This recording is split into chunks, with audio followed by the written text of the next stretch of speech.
ప్రశ్నిద్దాం బాకీ వసూలు చేద్దాం అంటూ ఇంటింటికి కాంగ్రెస్ బాకీ కార్డు పంచుతోంది బీఆర్ఎస్.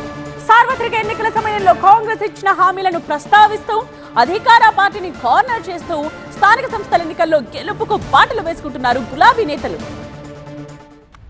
స్థానిక సంస్థల ఎన్నికల్లో సత్తా చాటి పార్టీకి పునర్వైభవం తెస్తామంటున్నారు బీఆర్ఎస్ నేతలు.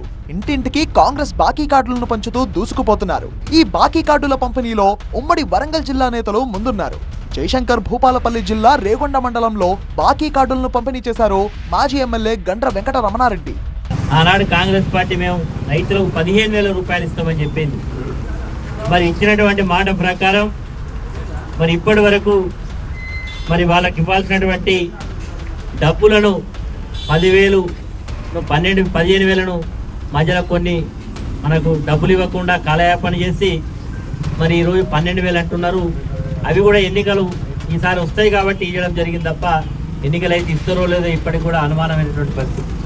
పాలకుర్తి నియోజకవర్గంలో మాజీ మంత్రి ఎర్రబల్లి దయాకర్ రావు బాకీ కార్డులను స్వయంగా పంచుతున్నారు. రాయపర్తి మండలం పెరకెడులో పర్యటించారు ఎర్రబల్లి దయాకర్ రావు. స్థానిక సంస్థల ఎన్నికల్లో ఓటు అడిగేందుకు వచ్చిన కాంగ్రెస్ నేతలను బాకీపై నిలదీయాలన్నారు. దసరా ఉత్సవాలకు బతుకమ్మ ఉత్సవాలకు కూడా డబ్బులు రిలీజ్ చేయలేదు. ఘోరమైన పరిస్థితి ఉన్నాయి. బతుకమ్మలు మహిళలు బురదల ఆడుతున్నారు. లైట్లు లేక ఇబ్బంది పడ్డారు. ఓవైపు కాంగ్రెస్ బాకీ కార్డులను పంచుతూ మరోవైపు స్థానిక ఎన్నికల్లో బీఆర్ఎస్ ను గెలిపించాలని ప్రచారం చేస్తున్నారు గులాబీ నేతలు.